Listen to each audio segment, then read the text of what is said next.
Hi, I'm Haven, and well, my interests in music are very different.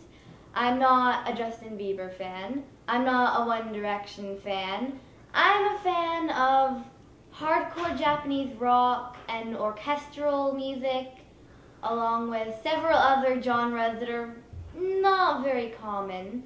I'm especially a fan of hard Japanese rock mixed with tubular bells, which is a very interesting mixture and combination that is very, very good.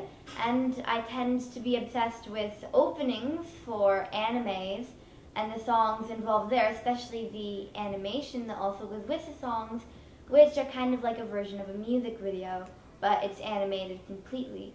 I really love songs that involve a female lead singer, and I enjoy that a lot.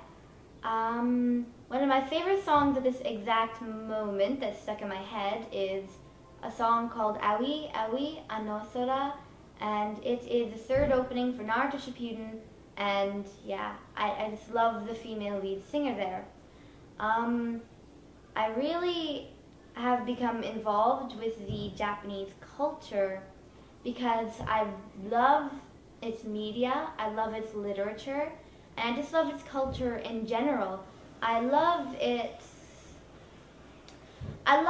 society and its language. I am actually being privately tutored in that, and I love its language, the way it flows, because the way the syllables are and the writing is, no matter what you say, if you're saying it pronounced in like a Japanese accent, I guess, then it's going to sound very Japanese because of the way the syllabary is and what it is made up of. For example, the fact that they do not have a syllable for L.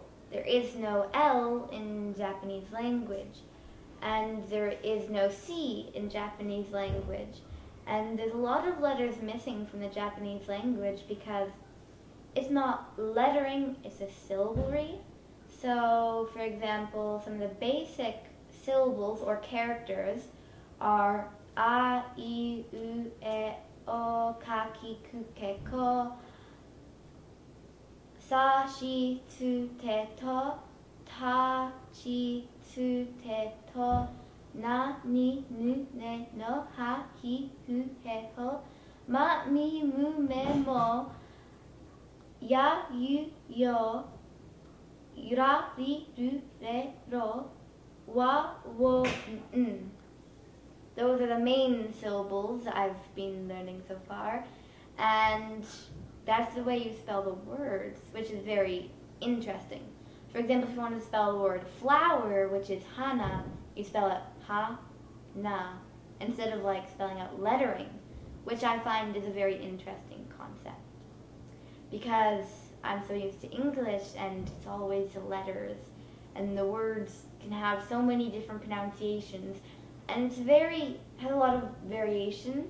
And I find it good for like conversational, but I really enjoy the way the Japanese flows, especially the way the sentence structure is, because you can really take that to your advantage, especially when writing music, which is another reason why I like Japanese music so much.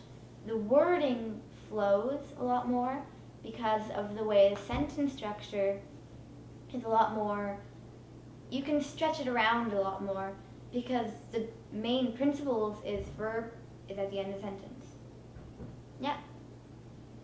That's practically the hugest rule in grammar, along with the zero pronoun rule, but it would take much too long to elaborate into that because it is a very hard to understand concept.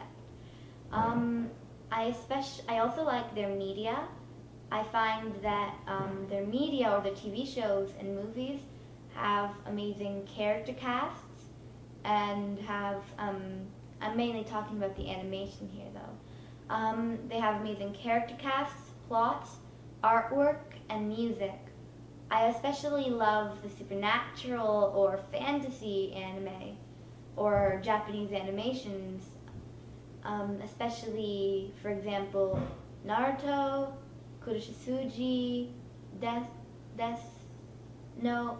and several others. I have been a big fan ever since watching Avatar: The Last Airbender, which many people might know of, and it was American TV show producers attempting to make a TV show that has a very anime or Japanese TV show style. The way that the plot and the characters were developed was more similar to an anime than it would be to a cartoon. That's what they were kind of fashioning this world-renowned, well-known TV show after, was Japanese animation.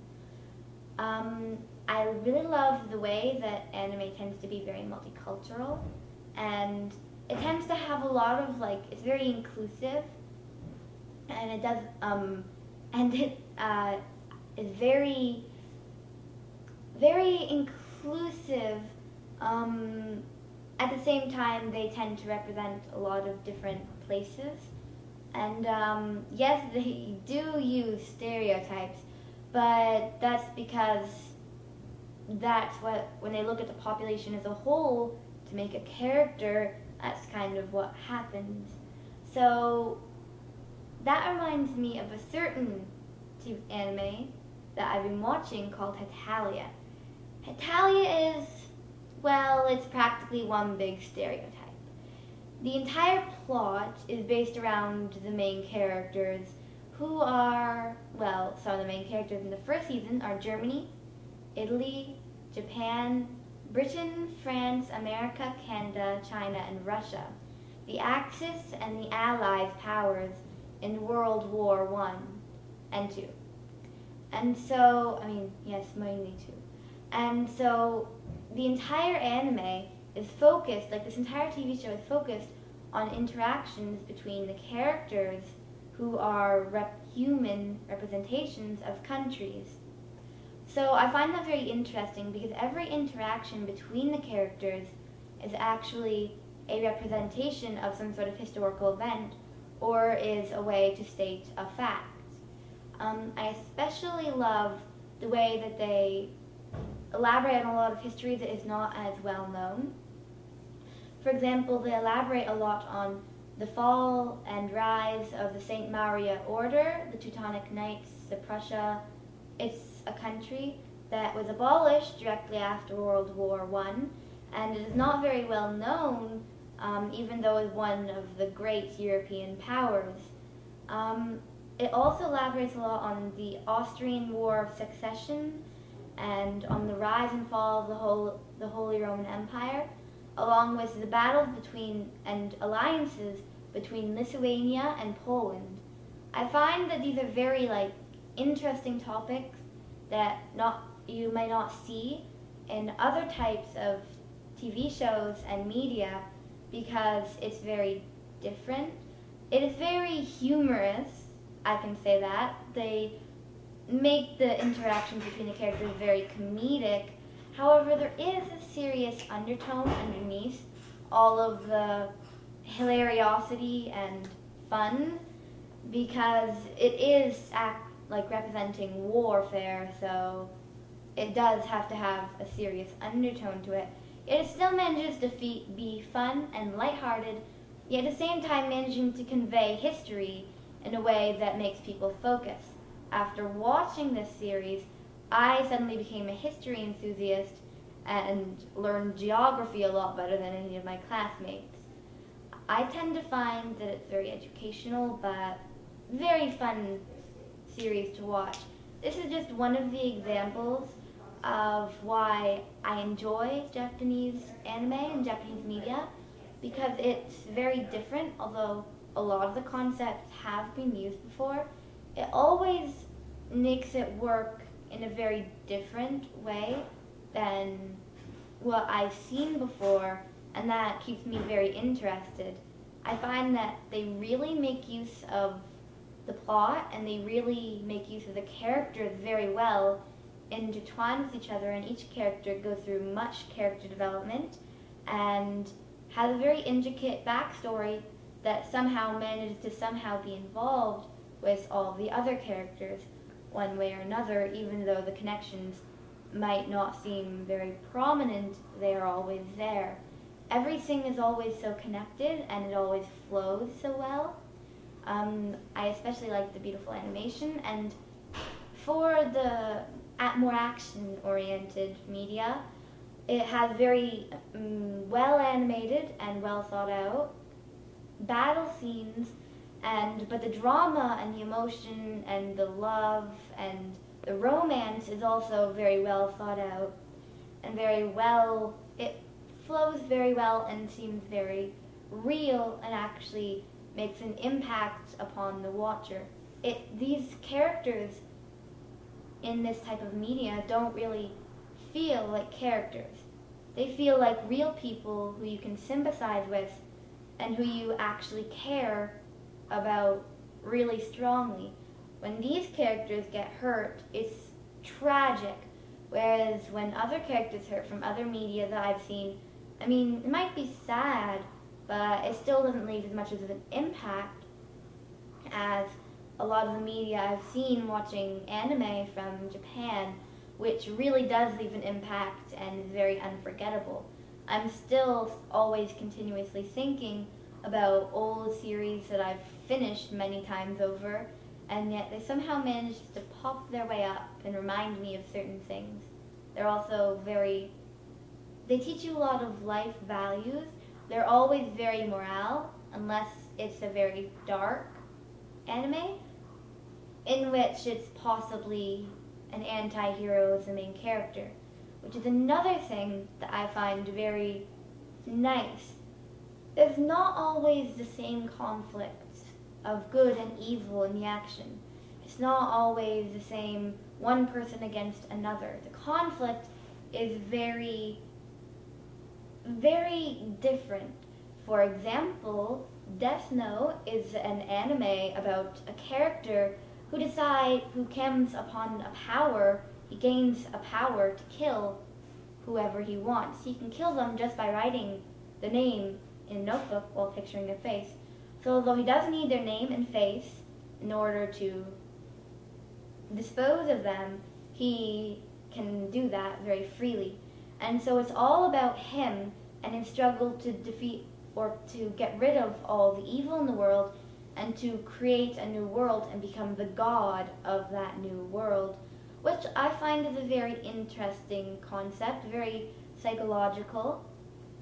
But then again, even though he is striving for a better world, it's still a fairly warped way of getting there, and therefore the police are not very happy with the thousands of prisoners dropping dead of heart attacks, which happens a lot. And so then it becomes a psychological struggle between a detective named L, who's a mastermind apparently, and the main character, Light Yagami. This is not a normal good against evil. Neither side is evil and neither side is quite good either. Light is striving towards a new world, a better world with no evil, with the threat of worldwide annihilation. There would exist a lot more peace. However, he is still not using very appropriate means to accomplish this, which is where L comes in, and he is trying to stop him from continuing what he is doing. However, then again, he is stopping a new world from forming. So is either side good, or are any of them truly evil? Is Light just someone who got too much power and then started to go crazy with it? Is L someone who does not want change and therefore seeks to stop the change? What is the good and the evil? Is there a good and evil side? Or is it just a tragic happening, a battle full of mystery and intelligence and many concepts that are very deep and involving? That's what I think it is, but then again, that's just my own opinion. So this is why I enjoy this media so much. It's very much different and very much unique towards other forms of media and entertainment, I have seen thus far. It's much more emotionally involving. It's much more, the characters feel much more real, and I overall just really enjoy it. It's entertaining and it still has its humor, but at the same time involves a lot of deep concepts, and it's just very, very amazing works of art I've seen there. But that doesn't necessarily mean that all anime is extremely amazing and good. There are some anime that do not delve into these concepts, which is, well, which can be said for any type of media. However, the good definitely outweighs the bad in this situation, because the good anime overshadows the bad, and, well, nobody really watches the bad, so it's not really going to harm anything. But I definitely say that anime is a very good way to spend free time that you do not know what to do. It's entertaining, involving, and it'll suck you right into its worlds full of fantasy, sci-fi, mystery, and romance and action. It'll suck you in, and, well, you'll enjoy it. Or at least I hope anyone would. But it's not for everyone. Nothing is really perfect for everyone, and that can be definitely said for anime. As much of the best anime out there is not for younger audiences necessarily, or audiences that do not like darker concepts. However, if you can handle that kind of thing, then I definitely would recommend it. And there are still very low content and low sought out, just simply entertainment, but I find those a lot less entertaining, which is kind of redundant, but yeah, so I really enjoy anime. I think that if you can handle deep, involving psychological and philosophical concepts, then you'll definitely enjoy it. It's very, very good, very interesting. So yeah.